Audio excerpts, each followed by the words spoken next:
Olá, pessoal, tudo bem? Como vocês estão? Espero que estejam bem, se cuidando bem, né? Se tudo der certo e dará, em breve estaremos juntos presencialmente.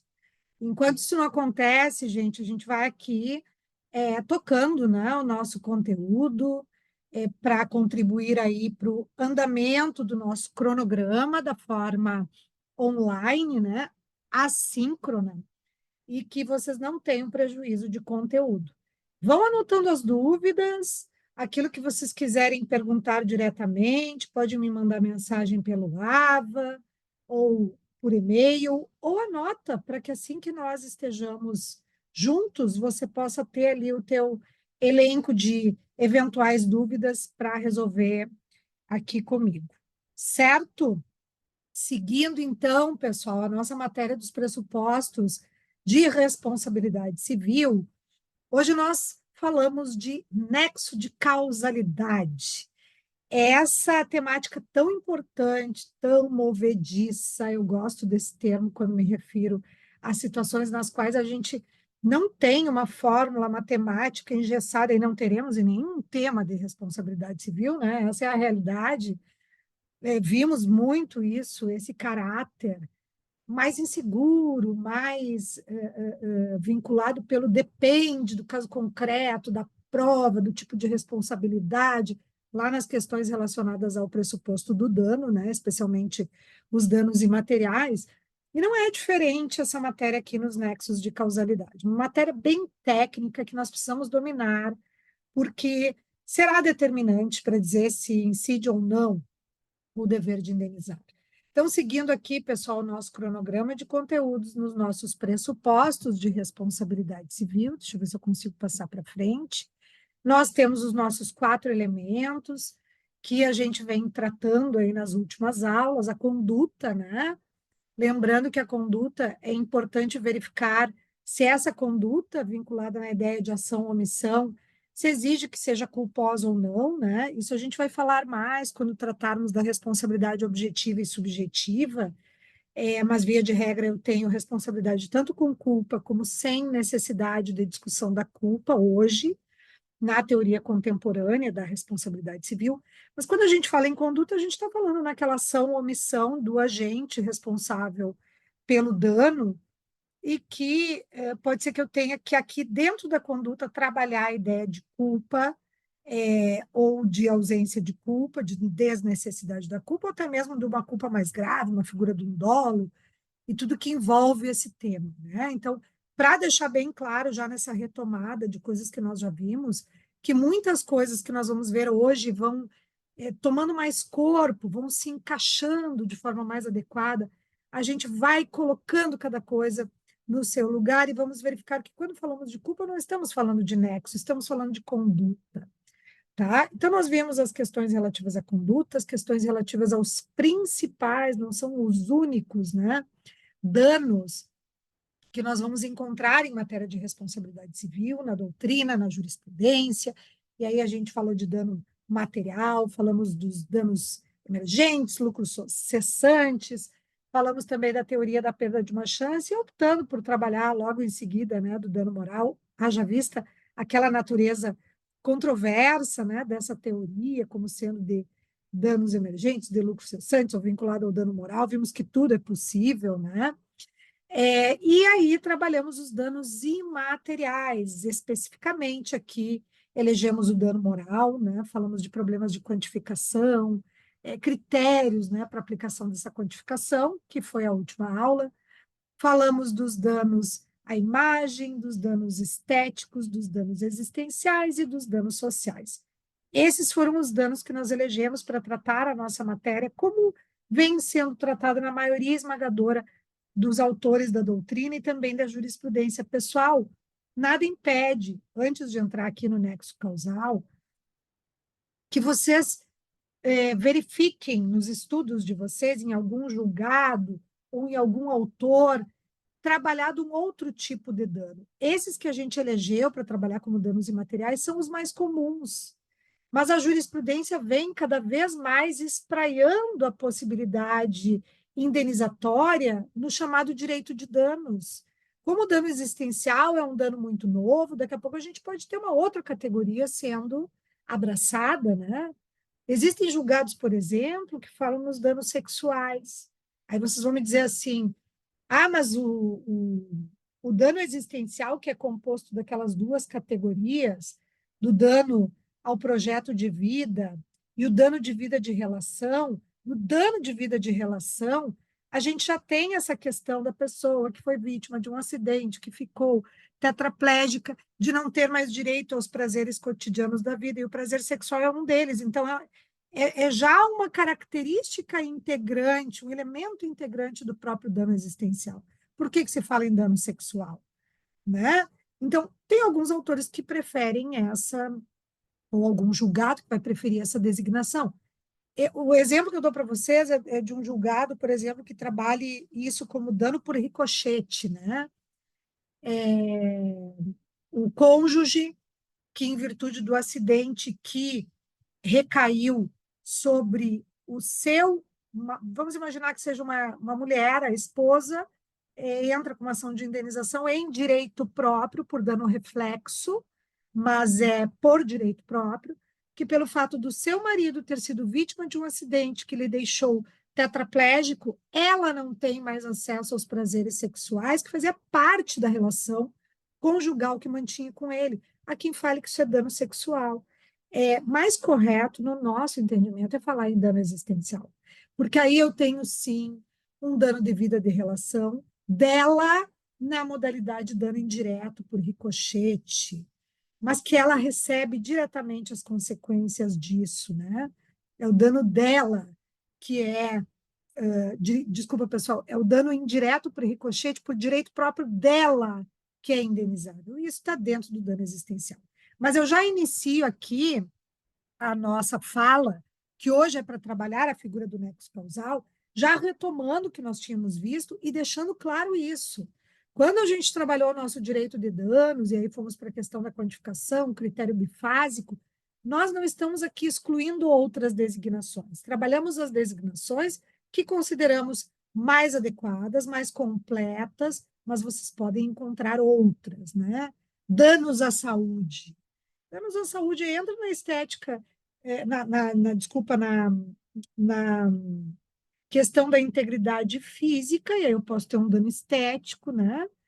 Ou também na integridade psíquica, eu posso ter o dano moral, o dano existencial. Entendemos que está junto, mas outras designações são possíveis. E outros novos danos que podem vir a surgir, né? A esfera do direito ambiental hoje, com essas catástrofes que estamos vivendo, que são hoje uma realidade, quando eram questões muito pontuais em alguns lugares, né, que atingem hoje qualquer lugar de maneira transfronteiriça, com certeza irão aí trazer com o tempo novas modalidades de danos que podem vir ser abraçadas pela doutrina e jurisprudência.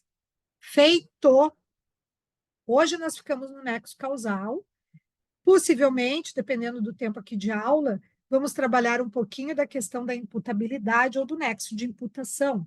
Mas, na realidade, tanto o pressuposto da conduta como o pressuposto da imputabilidade são mais rápidos na sua análise. O que demanda mais tempo de análise mesmo é a figura do dano e do nexo causal, que nós passamos a trabalhar na aula de hoje. Vamos lá, então, pessoal. Conduta é essencial, né? Conduta do agente para que eu tenha um pressuposto básico. Dano essencial para que eu tenha também outro pressuposto básico. Então, a conduta do agente está aqui, que atingiu a vítima, ele ocasionou um prejuízo, um dano, que pode ser de origem material, de origem imaterial, e eu posso ter vários danos concomitantemente aqui incidindo. A ligação entre as duas coisas, o liame entre essa conduta e dano, é o que nós vamos chamar de nexo de causalidade. Então, eu posso dizer que eu tenho a causa, que essa causa é gerada pela conduta ativa, omissiva do agente, né? Então, correu demais, alta velocidade, por isso, ou passou o sinal vermelho e por isso atropelou, é a conduta que gerou a causa, né? E essa causa gerou um dano. Então, a ligação entre as duas coisas é o nosso nexo de causalidade. E aí, eu já inicio a matéria com uma pergunta. Será que o nexo é um pressuposto sempre indispensável? E vejam, pessoal, na medida em que a gente vai avançando na matéria dos pressupostos, nós vamos trabalhando quais são os pressupostos básicos para incidir a responsabilidade civil, conduta, dano, nexo causal e imputabilidade, e todos eles nós vamos relativizando.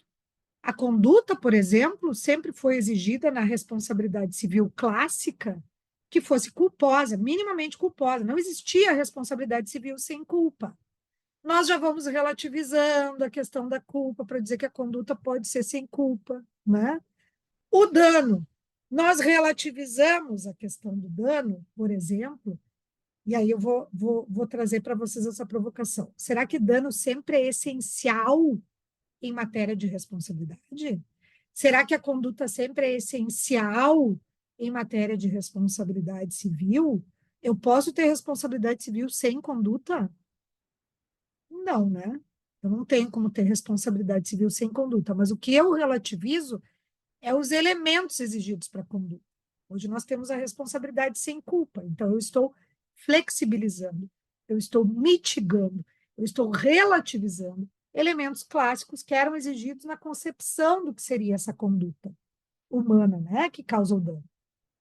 Em relação ao dano, eu estou relativizando o dano dependendo da tutela que eu busco. Pensem na tutela preventiva da responsabilidade civil, a tutela inibitória, lá do artigo 12 do Código Civil, que diz que é possível utilizar de qualquer medida, né, via judicial, por solicitação, por um pleito judicial, que pode ser de urgência, inclusive, para impedir o dano que aconteça ou para cessar o dano.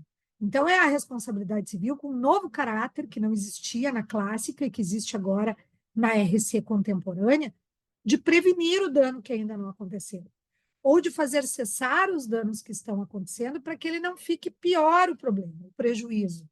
Então, quer dizer, eu relativizo a própria concepção de dano.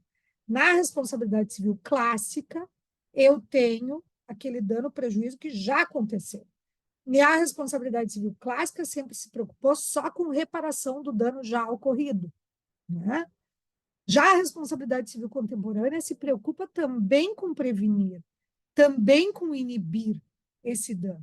Então, eu estou relativizando a própria noção da ocorrência do dano para dizer que eu posso ter responsabilidade até mesmo sem um dano efetivo tendo ocorrido ali.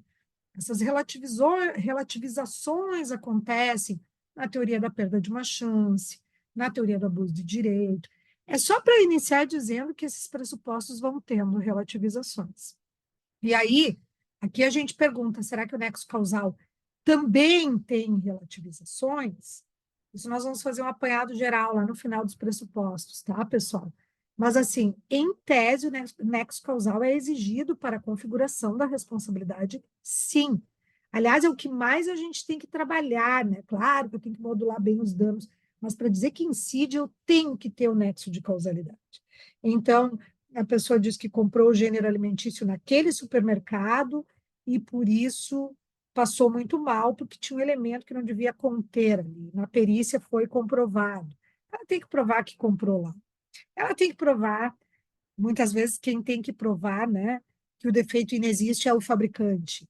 Mas há discussão, né, desses nexos para dizer a quem eu imputo a responsabilidade. Existem casos nos quais a gente vai relativizar aí no final aqui do nosso conteúdo, dos pressupostos, a gente volta aqui. Mas eu quero inicialmente dizer que o nexo tem que ser provado, mesmo na responsabilidade sem culpa, né? Quando eu dou o exemplo do supermercado. A responsabilidade do fornecedor, ela é independente de culpa. Então, quando eu responsabilizo o comerciante, exemplo, não consigo identificar o fabricante. Está lá no artigo 13 do CDC. O comerciante pode ser responsabilizado. Preciso discutir culpa dele, mas nem foi ele que fabricou. É claro que não teve culpa, mas não precisa discutir culpa. Agora tem que discutir nexo. Eu tenho que provar que eu comprei lá. Está aqui a nota. E que foi pela ingestão desse produto que eu fiquei mal. né? Então, uma perícia sobre o produto, por exemplo, né? É uma apreciação inicial sobre esse produto. Então, em tese, tem que provar, pessoal. Algumas tendências de relativização a gente vai pontuar aqui, como seria a responsabilidade civil ambiental pelo risco integral, né? Quando não aceita nenhuma excludente de nexo, enfim, há revisitações no conceito do nexo causal. Isso a gente vê depois, mas fiquem inicialmente com a ideia de que é um pressuposto importantíssimo que seja provado em matéria de responsabilidade civil. Nós vamos encontrar na doutrina teorias sobre o nexo causal, né? Essas teorias, quando eu digo aqui que são teorias clássicas sobre o nexo causal, e coloco em verde as teorias clássicas, que são três: teoria da equivalência dos antecedentes ou das condições, né? A famosa teoria da condição sine qua non, a teoria da causalidade adequada, né? Vou buscar qual é a causa mais adequada a gerar o dano, para dizer quem responde como, em que termos, ou a teoria do dano direto e imediato, que diz, olha, o direto é o que responde. Então, são três teorias. Vamos tentar analisar o que diz cada uma, quais são as críticas que se fazem a essas teorias, e aqui eu coloco outras relacionadas, que são mais corriqueiras, né, na contemporaneidade, a exemplo da causalidade alternativa e causalidade comum. Nossa matéria é super legal para a aula de hoje, trabalhando, então, nexo causal. Só voltando aqui um minutinho, pessoal, por que a gente vai dizer que algumas teorias são individualizadoras e outras generalistas? As individualizadoras são aquelas que dizem quem responde é você e procura a causa que gerou o dano para escolher um como agente causador para direcionar a responsabilidade. E a teoria mais generalista, quando ela vai colocar todo mundo junto, né? Olha, na dúvida vão todos. Vamos ratear aí o que cada um vai pagar, muito corrente, né? Na ideia de causalidade alternativa e causalidade comum, né? Essa ideia mais geral, mas especialmente na primeira teoria clássica da equivalência dos antecedentes. Coloca tudo no mesmo pacote e diz, olha, na dúvida, todo mundo responde, né? Então, essas são mais generalistas e outras mais individualistas. Vamos iniciando, então, pessoal, pela teoria da equivalência dos antecedentes, da equivalência das condições, uma teoria encabeçada lá no século XIX por von Bury, um grande doutrinador da responsabilidade civil, que depois, no final, eu deixo as referências bibliográficas só para que vocês lembrem de onde veio. Essa teoria da equivalência das condições, dos antecedentes, também coloquei aqui, estava procurando na lâmina para vincular com o direito penal, mas coloquei depois para que a gente possa tratar. Também é chamada de teoria da conditio sine qua non. Ela vai trabalhar uma ideia, é a única teoria totalmente generalizadora. Eu posso dizer que aquelas mais contemporâneas, né, voltando aqui ali em rosa, da causalidade alternativa ou da causalidade comum, elas têm, em alguma medida, uma generalização, mas é mais relacionada a nexo de imputação, como nós vamos ver. Aqui é generalizadora total, para dizer o seguinte: o que é considerada causa do evento danoso para fins de responsabilização? É qualquer evento que tenha contribuído para que o dano tenha ocorrido. Então, tudo eu coloco junto. Não importa se há uma causa pré-existente, outra que aconteceu no meio, outra que aconteceu depois, todos se responsabilizam. Todos são responsáveis. Então, aceita todas as chamadas concausas. Nós vamos estudar hoje o que são as concausas. Mas, para dar um exemplo para vocês, uma pessoa leva uma bolada na cabeça e acaba falecendo. Uma bolada de basquete, tá? Que é uma bola mais pesada. A prioristicamente, se foi a bolada de basquete que lhe deu aí um problema cerebral e essa pessoa faleceu, eu vou dizer que a causa é a bolada, a conduta de ter jogado a bola e o dano, que foi a morte em virtude de um aneurisma cerebral que estourou. Mas olha só, eu já estou admitindo que existe uma causa anterior, que é a existência de um aneurisma cerebral, que a pessoa não sabia que tinha, mas que com a bolada desencadeou o evento morte. Então, aqui eu não vou entrar agora, vamos entrar depois, na ideia se é com causa preexistente, rompe o nexo, não rompe o nexo, responde junto, não responde. Mas essa é uma ideia de com causa. Eu posso ter com causas anteriores, eu posso ter com causas concomitantes. Imagine que instantes antes de receber a bolada na cabeça, a pessoa estava comendo um chocolate e no chocolate tinha um elemento que não podia estar ali presente e que lhe fez passar muito mal e também contribuiu para que o evento pior, né, da fragilidade de saúde, ocasionasse o evento morte. Então, olha quanta causa eu tenho aqui concorrendo, né? Nós vamos verificar que é importante analisar qual é a causa mais apta à produção do resultado. Mas por essa teoria da equivalência das condições, não importa. Todas as causas foram relevantes. Então, eu vou responsabilizar o fabricante do gênero alimentício que ela estava comendo no momento. Eu vou responsabilizar esse causador do dano que jogou a bola. E eu não vou considerar o aneurisma, porque eu não tenho a quem atribuir, né? Uma doença eu não tenho a quem atribuir. Mas se tivesse, para a teoria da equivalência das condições a quem atribuir, até isso eu atribuiria, porque todos são responsáveis. E aí cada um vai responder na proporção das suas culpas, por exemplo, né? Ela não é uma teoria aceita pelo ordenamento jurídico brasileiro, tá, gente? Pelo menos não em matéria de responsabilidade civil. Estamos aqui falando de direito civil, vamos falar depois do direito penal, mas aqui eu quis dizer, não é aceita pelo ordenamento jurídico brasileiro para a responsabilidade civil, tá? Esqueci de colocar ali, vocês insiram como adendo e depois a gente pode acertar aqui no material. Mas, para o direito penal, a gente tem uma logística um pouco diferente, com base no artigo 13, que eu já vou falar. A grande crítica que se faz, e aí eu coloco aqui um autor contemporâneo, que eu gosto muito de direito civil, Gustavo Tepedino, né, lá da UERJ, da Federal do Rio de Janeiro, para dizer que o grande problema dessa teoria é que gera uma responsabilidade ad infinitum para todos indistintamente, que é uma teoria muito ampla, por vezes injusta, que não chega na concepção do que é causa concreta.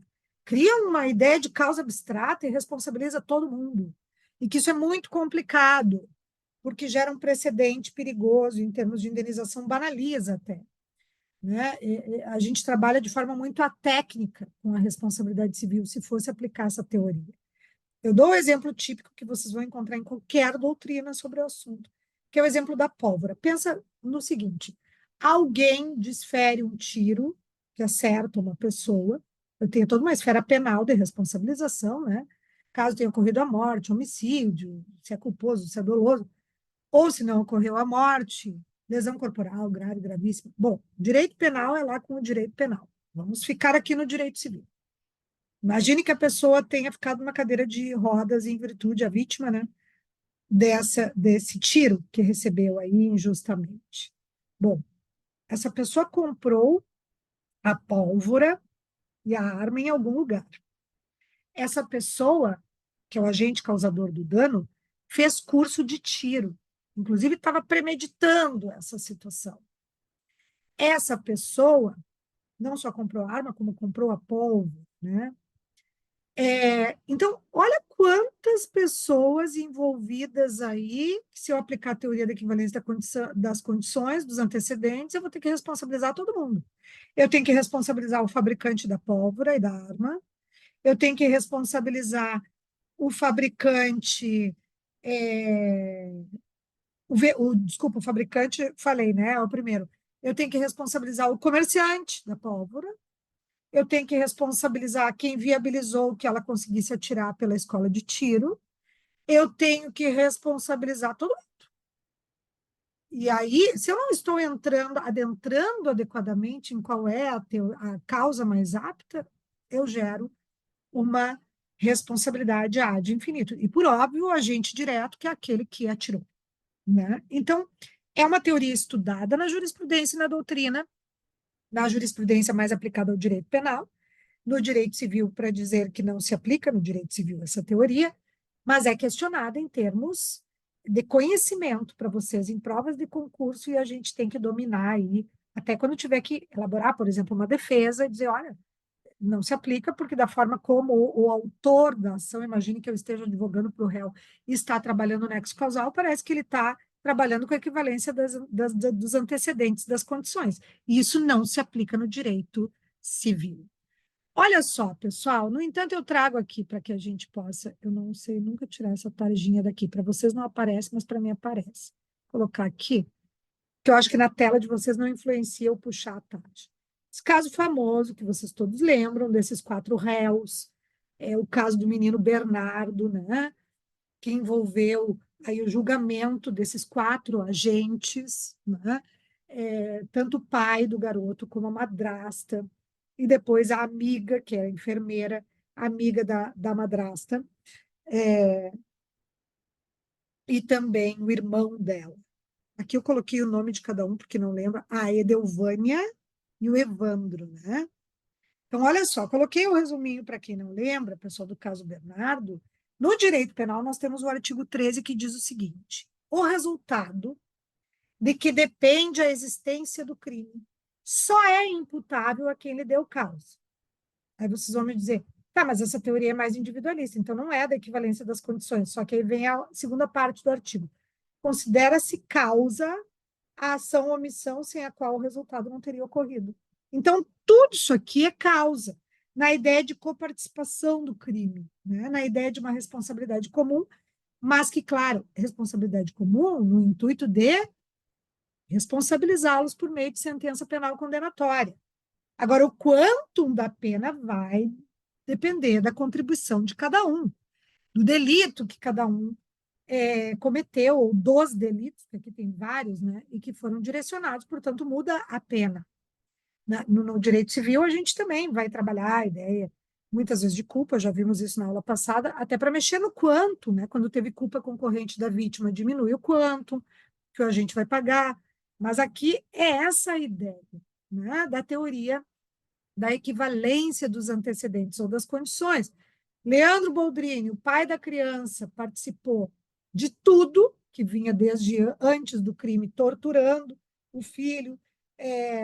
Teve aqui, eu acho que questão relativa à formação de quadrilha. A esposa dele, que não era mãe do menino Bernardo, então era madrasta do Bernardo, também respondeu com base em vários crimes. A enfermeira amiga dela adquiriu a droga, colocou no veículo à disposição para levar o menino à cova. Então, não realizou diretamente o ato de injetar a dose letal no garoto, mas facilitou, né? Talvez eu tiro essa causa, não teria acontecido como aconteceu, e ainda Evandro, que teria concorrido para a prática do crime ao fazer a cova destinada à deposição do corpo do menino. Então, cada um contribui naquela proporção, mas todos são responsáveis. É isso que diz o artigo 13, pessoal. Então, quando a gente trabalha direito civil, e eu vou deixar para vocês depois um elenco de julgados sobre nexo causal, é muito comum a jurisprudência referir essa diferença, dizendo, olha, a teoria da equivalência das condições dos antecedentes é aplicada ao direito penal, não é aplicada ao direito civil. Aqui, no direito civil, para fins de indenização e de atribuição de responsabilidade, eu vou ter que verificar qual é a causa mais apta, né? Então, fiquem com essa ideia. Essa nossa primeira teoria aqui é uma teoria mais generalizadora que nós não vamos aplicar, não vamos ter essa teoria como aceita pelo ordenamento jurídico para fins de responsabilidade civil. Certo? Vamos nessa. Essa aqui sim. Acho que é a teoria que tem sido mais aceita. Não que a próxima que a gente vai ver depois dessa também não seja aceita. Mas aqui eu tenho uma teoria que tem uma aceitabilidade muito maior. E a própria nomenclatura já sugere por quê. Teoria da causalidade adequada. Então, nós vamos trabalhar aqui a condição que gerou o dano, né? A causa do dano, ela é mais individualizada, ela é mais qualificada. Muitas vezes, pessoal, vai depender de perícia. Nós temos o nosso grande mestre Cavalieri Filho, um dos autores mais renomados da responsabilidade civil, sendo adepto dessa teoria da causalidade adequada. A maioria dos autores, né? Depois eu vou mostrar uns livros aqui para vocês. Teve um que eu recebi novo aqui de um amigo meu, que também vou deixar à disposição, ó, responsabilidade por ato lícito do Daniel Ustarros, tema que já estudamos lá nas fontes do dever de indenizar. Depois eu dou uma mostrada aqui para vocês em algumas obras que a gente gravando de casa a gente consegue mostrar um material mais rico para vocês dos livros físicos, né?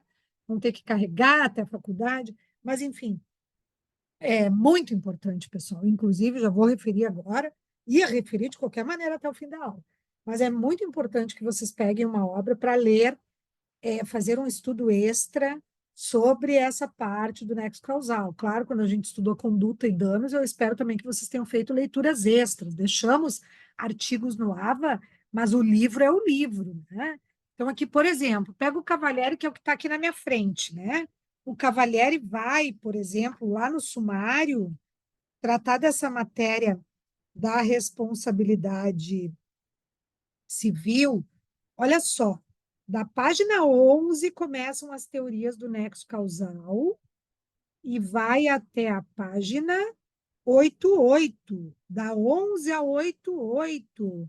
Eu tenho aí basicamente 80 páginas, mais de 80 páginas só sobre o nexo causal. O importante seria ler. Olha o que ele traz aqui: teorias, equivalência dos antecedentes, causalidade adequada, a teoria acolhida pelo nosso direito civil, o artigo 403 do Código Civil, o direito comparado, a aplicação da teoria da causalidade adequada a casos concretos, que é muito legal, mitigação de nexo causal, que foi a pergunta que a gente fez e vamos responder logo mais, concorrência de causas com causas pré-existentes, supervenientes, concomitantes, causalidade comum, alternativa, tudo que a gente vai ver na aula de hoje. É muito bom que vocês acompanhem, né? Por um livro, por uma doutrina clássica, e que, quando eu falo em clássica, é porque é muito de credibilidade, né? Quando a gente fala em doutrina clássica, é isso, mas essas doutrinas clássicas estão dentro da contemporaneidade, é diferente falar em direito civil clássico, que é aquele do Estado liberal, e em contraposição ao contemporâneo, que é situado em era democrática, os novos preceitos, sociedade de risco, relativização de pressupostos, mas doutrina clássica me refiro a essas, né, de grande credibilidade. Bom, pessoal, essa teoria, deixa eu ver se eu coloquei aqui na outra, é a teoria. É uma teoria que é bem aceita pela doutrina e jurisprudência. Eu já vou dizer a vocês que aqui nós vamos encontrar a doutrina e a jurisprudência, por consequência, dividida, né? Mas a doutrina, por exemplo, Cavalieri é adepto da causalidade adequada. Tem outros autores que são adeptos da teoria do dano direto e imediato. Olha aqui, coloco Agostinho Alvim e Pablo Stolze Gagliano, que vocês conheceram pessoalmente, veio palestrar na aula magna. Então, cada autor vai falar em uma teoria. Mas o que importa é o caso concreto. Eu acho que isso vai ficar bem claro para vocês mais adiante. Então, analisa-se o que aqui? Probabilidade da causa que leva ao dano. Então, qual é o critério utilizado aqui? A paulada na cabeça de quem tinha um aneurisma é a causa provável da morte? Ou foi tão leve que jamais causaria morte se não fosse o aneurisma? Qual é a causa mais adequada ao resultado? Se eu disser que é tão leve que estavam brincando, nem era madeira, era algo mais oco, mas qualquer batidinha leve, para quem tivesse aquele problema de saúde, poderia gerar até o óbito. estourou ali o coágulo por conta disso. Se fosse qualquer pessoa que não tivesse esse problema, não teria acontecido. Então, vocês entendem o que vai dizer essa teoria? Vai depender muito de perícia, pessoal. Perícia de expert no assunto para dizer, olha, a probabilidade disso acontecer numa pessoa que não tinha é 0,001, ou é zero, não é? Agora, probabilidade, e geralmente probabilidades não vai dizer que é zero, vai dizer que é 0,1. Agora, se de qualquer forma teria acontecido problema pelo nível da paulada, pelo objeto utilizado, bom, aí é outra situação. Então, essa teoria, ela não leva em conta, eu digo aqui, acho que isso é importante, todas as peculiaridades do caso. Ela leva apenas a peculiaridade da causa mais provável. Então, considera uma causa em concreto e não em abstrato, não pegar todas elas e colocar tudo no mesmo pacote, como faz a teoria da equivalência das condições. Então, dou alguns exemplos aqui para vocês pensarem, né? Alguém atira para cima, pega uma arma, né? Atira para cima. Não quer causar dano a alguém, não tem intenção. Bom, eu que não tenho problema nenhum cardíaco, posso no máximo dar um pulo e levar um susto. Agora, uma pessoa cardíaca pode ter um infarto fulminante aí e ir a óbito, né? Então, qual é a causa apta a gerar isso? É o fato de ser cardíaco. Isso seria uma concausa pré-existente. Depois nós vamos falar das concausas. Para a teoria da causalidade adequada, eu tenho que achar aquilo que é mais provável para ter ocasionado o problema. Então, se eu retiro a causa do problema cardíaco ali do problema e digo, olha, esse tiro não teria causado nada além de um susto, o dano não teria acontecido, eu não tenho liame causal. Entende? Agora, se eu tenho liame causal, no caso da paulada, olha, a paulada foi muito forte, teria matado qualquer pessoa, então eu tenho liame causal. A paulada foi tão fraquinha, foi uma batidinha que não teria causado nada. Então você tira a concausa aí pré-existente aneurisma e não teria ocasionado dano, não tem o liame causal. É isso que diz essa teoria, tá? Então a gente vai ter que buscar a probabilidade, a causa adequada. Dou um exemplo aqui que eu gosto muito do Antunes Varela, mas que é inclusive citado pelo Gagliano na obra dele, da retenção ilícita de uma pessoa. O que acontece aqui?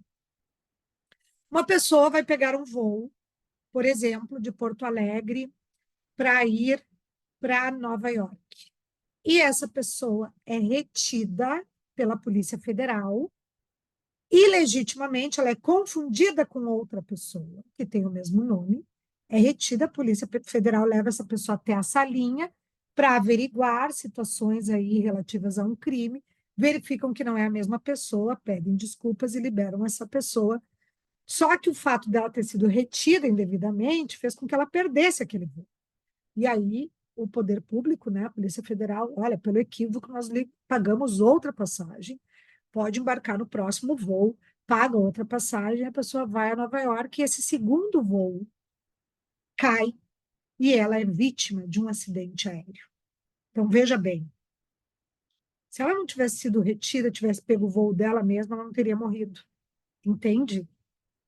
Agora, entendo ocorrido a retenção ilícita, foi isso que determinou que ela pegasse aquele voo. Se eu digo que a teoria da equivalência das condições, eu vou responsabilizar o poder público.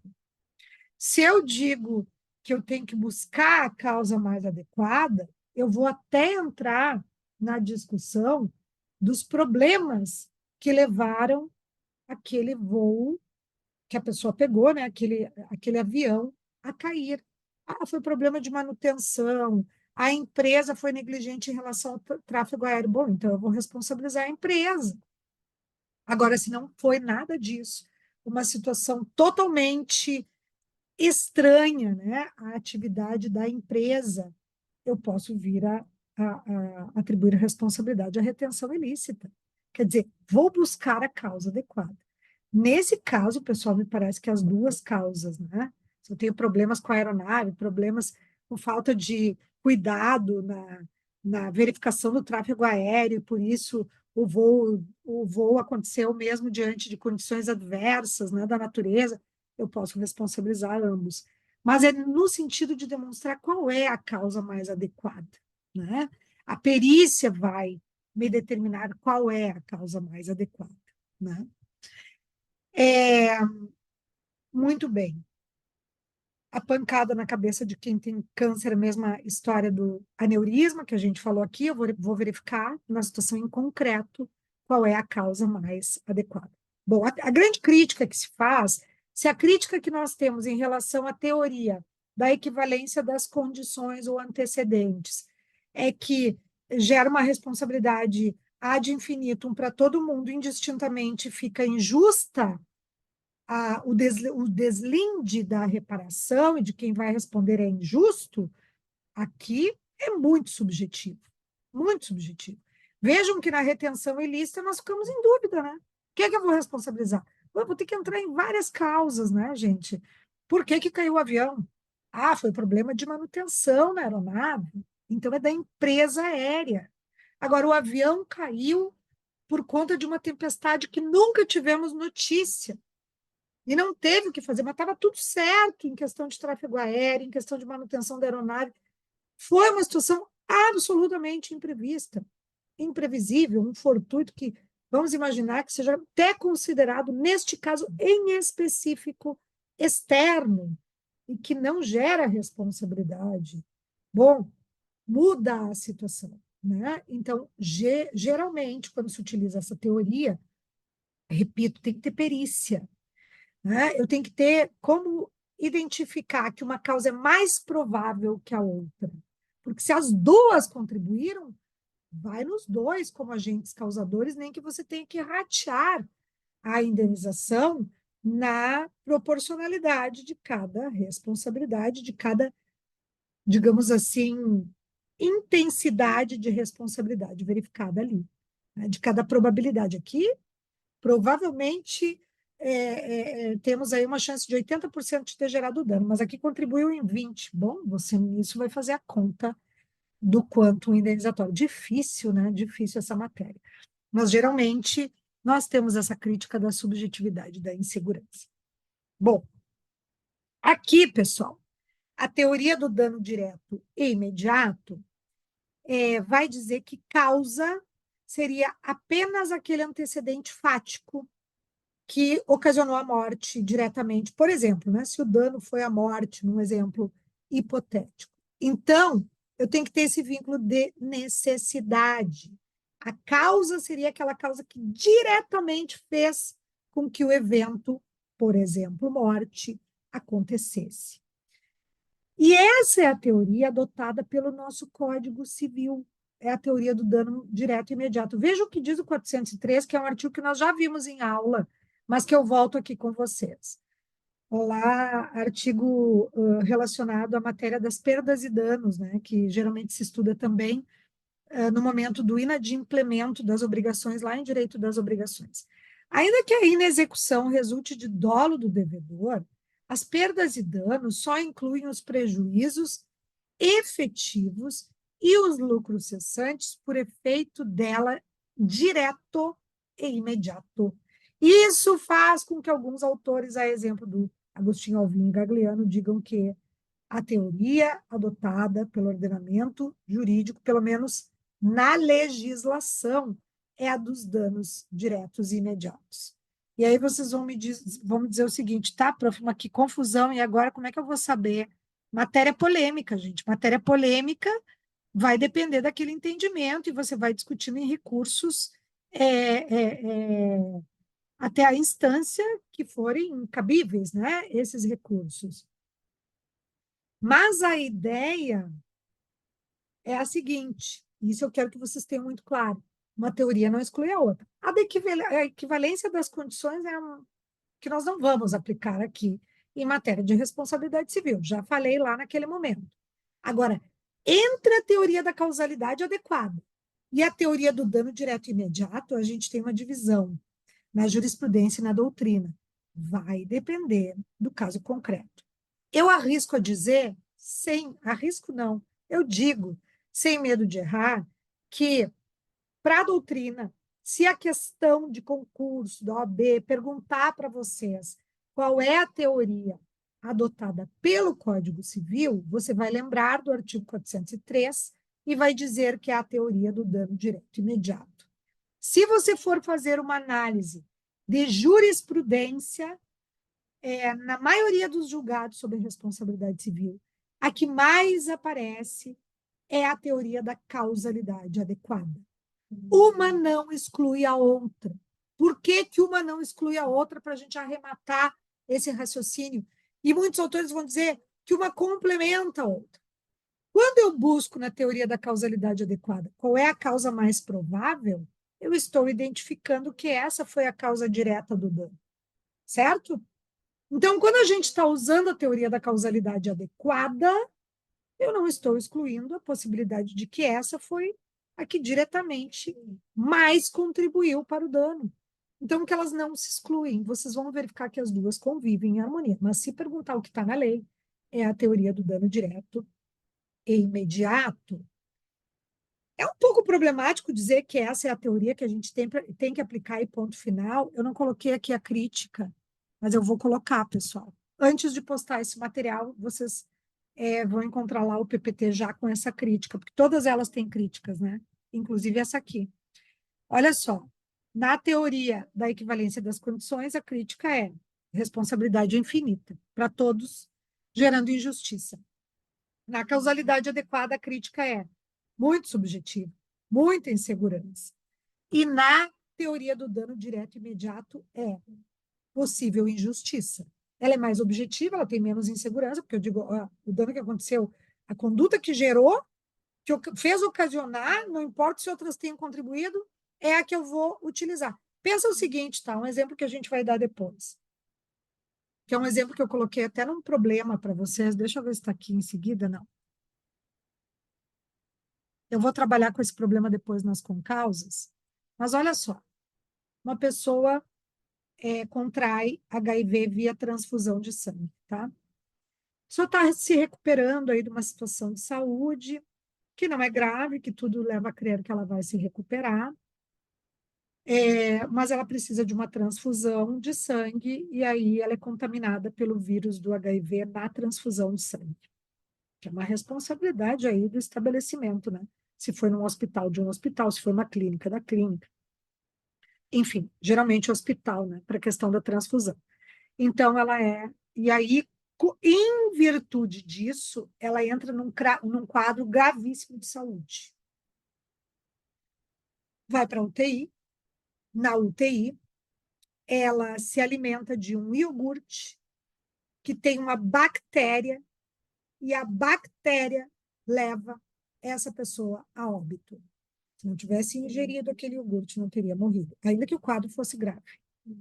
Vocês entendem a diferença? Eu tenho esse probleminha que eu coloquei para vocês mais adiante, mas já acho interessante falar agora.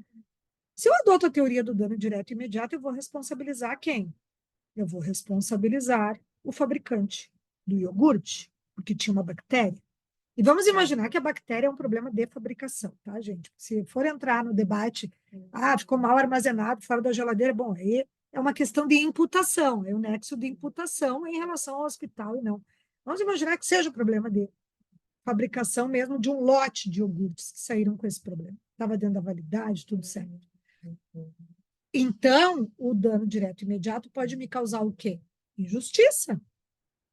Tudo bem que a bactéria levou à morte, mas por que a pessoa morreu? Porque estava na UTI, naquele quadro de saúde. Se não tivesse o problema da transfusão, nem estaria lá, talvez nem tivesse ingerido iogurte, já teria saído do hospital. Vocês entendem a diferença do dano direto e imediato para a teoria da causalidade adequada? Me parece que a mais perto da justiça é da causalidade adequada. Não vou dizer que vai ser 100% certo, por isso que a gente diz que ela não se baseia em elementos certeiros, mas mais prováveis.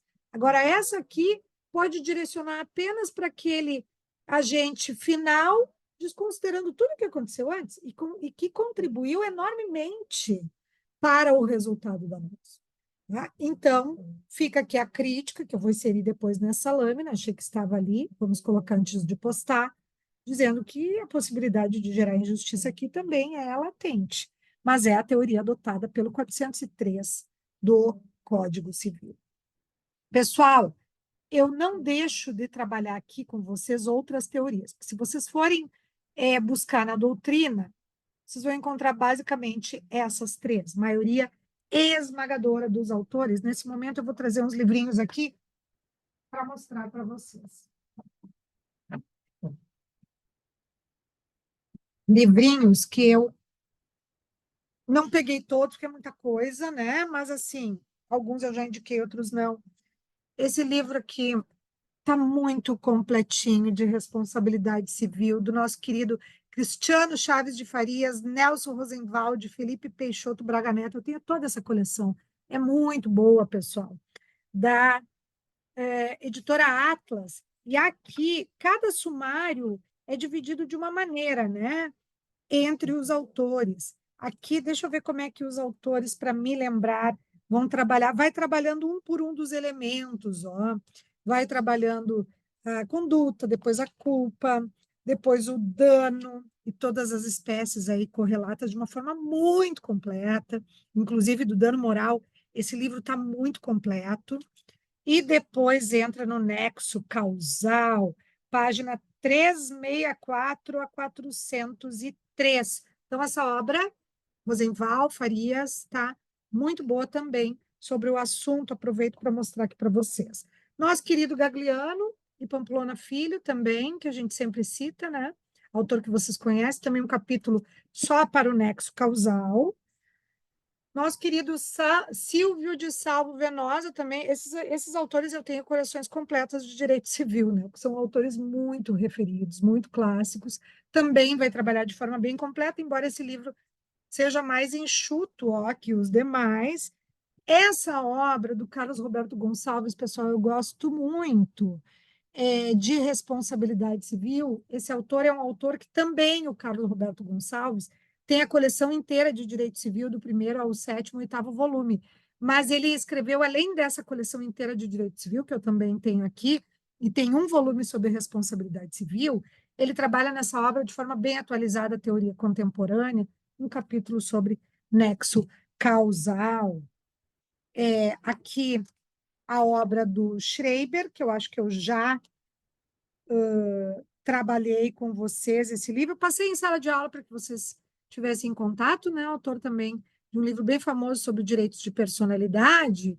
E deixei um artigo do Anderson Schreiber ali no AVA, dos filtros da reparação, a erosão, dos danos, né? Acho que é isso, mais ou menos assim. O título que vocês podem pegar está ali à disposição. Se não for bem esse, o título é parecido, tá, gente? Desculpa, da erosão dos filtros da reparação à diluição dos danos. E o artigo tem esse subtítulo que é do livro, tá? Então, aqui também temos uma desconstrução sobre os pressupostos, inclusive o nexo causal, ele fala muito da flexibilização do nexo causal, de várias hipóteses de flexibilização. Que eu opto para trabalhar com vocês lá no fim do semestre, né? Depois que a gente conhece toda a teoria, aí a gente vai desmontá-la, porque essa é uma obra para quem já conhece o tema da responsabilidade civil, já chega desmontando, né? E depois a gente vai falar alguma coisa sobre teoria do risco integral e eu refiro mais uma obra específica aí para vocês. Muito bem. A maioria dos autores, a exemplo desses autores, vão trabalhar as três teorias clássicas que as que a gente viu até aqui: equivalência das condições ou antecedentes, causalidade adequada, dano direto e imediato. Mas nós temos outras que são referidas também por esses autores, porque ainda que eles apresentem as teorias clássicas, eles vão trazer quais são os novos ventos aí da responsabilidade civil em matéria de contemporaneidade. Não é incomum você encontrar a referência à teoria da causa próxima da responsabilidade civil, que é bem individualizadora e que é cronológica. Então, ela leva em consideração o último ato realizado. Ela se confunde muito com a teoria do dano direto, o exemplo que eu dei para vocês aqui da bactéria no iogurte, né? Esse é o dano direto, e esse também é o último ato. Então, me parece, não deixei de referir, porque alguns autores trabalham essa teoria, que ela se confunde demais com o dano direto e imediato, que ela é quase a mesma coisa. e nem sempre a última causa é a apta a levar ao resultado. Tá? Coloquei num slide único porque vocês podem encontrar ela sendo trabalhada separadamente das demais teorias. Dou um exemplo aqui, que é o seguinte. Imagina que eu tenho 2 enfermeiros que fazem parte da equipe de um hospital, certo? Um deles, que está preparando ali os medicamentos, foi contratado por um inimigo dessa vítima, que é o paciente, para trocar ali, ao invés de medicamento, colocar veneno. E ele faz isso. Ele retira o medicamento, coloca o veneno, e aí ele repassa para que outro enfermeiro, que não sabia de nada, ministre o veneno. Quem é que ministrou? O segundo, mas que não sabia de nada, que estava crente que estava ministrando o medicamento. E aí o óbito acontece. Como é que eu vou admitir, pela teoria da causa próxima, que eu tenho que responsabilizar o segundo enfermeiro e não o primeiro? Aí vocês entendem que eu tenho uma complementação às ideias do nexo causal, que é o nexo de imputação. A quem eu ligo o evento morte? Ah, se eu vou pela teoria da causa próxima, é a última. Se não tivesse ministrado, não tinha acontecido. Pois é, mas quem ministrou não tinha a menor ideia. Então, veja que a teoria da causa próxima, ela não leva em consideração o nexo de imputação. Sim, mas e quem é que colocou ali o veneno? Foi o enfermeiro 1. Então, não tenho como imputar responsabilidade ao enfermeiro 2. E esse é um grande problema, né? Não só na crítica, que nem sempre a última causa é apta, como desconsidera as questões de nexo de imputação. Tá, gente? Então, é uma teoria não tão referida, por isso eu coloquei como outras relacionadas, que muitas vezes se confunde com a teoria do dano direto e imediato, mas nem sempre se confunde. Esse exemplo é um exemplo perfeito para dizer, esse é um caso de cronologia, né? E que eu não tenho como dizer que essa saída é a mais adequada jamais. Não responde aos anseios aí em matéria de responsabilidade civil, mas fica para o conhecimento de vocês.